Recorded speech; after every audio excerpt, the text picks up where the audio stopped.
সকল প্রিয় ভাই বোনদের অনেক অনেক ধন্যবাদ, দোয়া ও ভালোবাসা। আমি আজকে পিজা মাংসটা কিভাবে রেডি করে ফ্রিজে রেখে যখন প্রয়োজন হয় তখন বানাই খাই, সেটাই আপনাদের সাথে শেয়ার করবো। পুরো ভিডিওটা দেখে লাইক কমেন্ট করে পাশে থাকবেন। এটা পিজার জন্য আমি রেডি করতে আসি। আমি কিভাবে পিজাটা বানাই হাতে সেটাই। এই যে লেবু রসটা দিয়ে দিতে আসি। লেবু রস দিলে গন্ধ আসবে না মুরগি দিয়ে কোনো।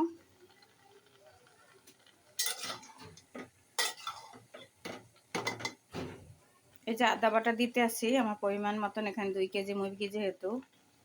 রসুন বাটা দিয়ে দিতে আসি। এখন মরিচের গুঁড়া দেব, লবণ দেব। এই যে লবণ দিয়ে দিতে আসি, আগে সিদ্ধ করে নেই, তারপর বাদ বাকিটা কি কি দেয় সেটা দেখাবো।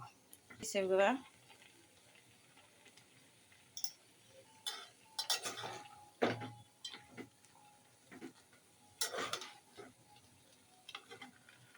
এই যে মুরগিটা এরকম সিদ্ধ করে নিতে আসি, তারপরে বাগার দেব কিভাবে সেটাই দেখাবো।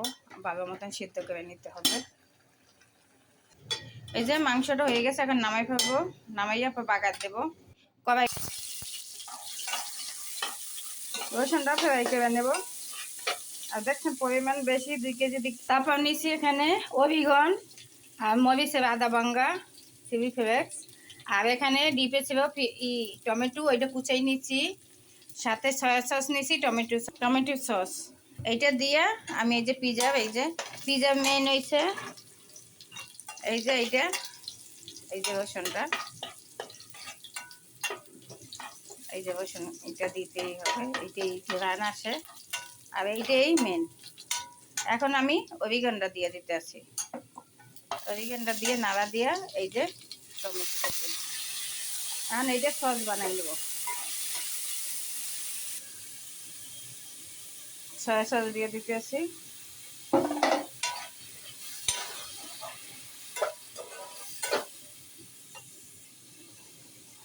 টমেটো সস,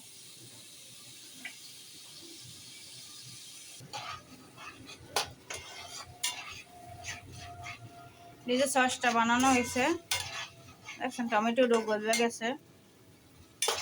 এখন আমি এই যে চিকেন গ্রেভি দিয়ে দিতে আছি।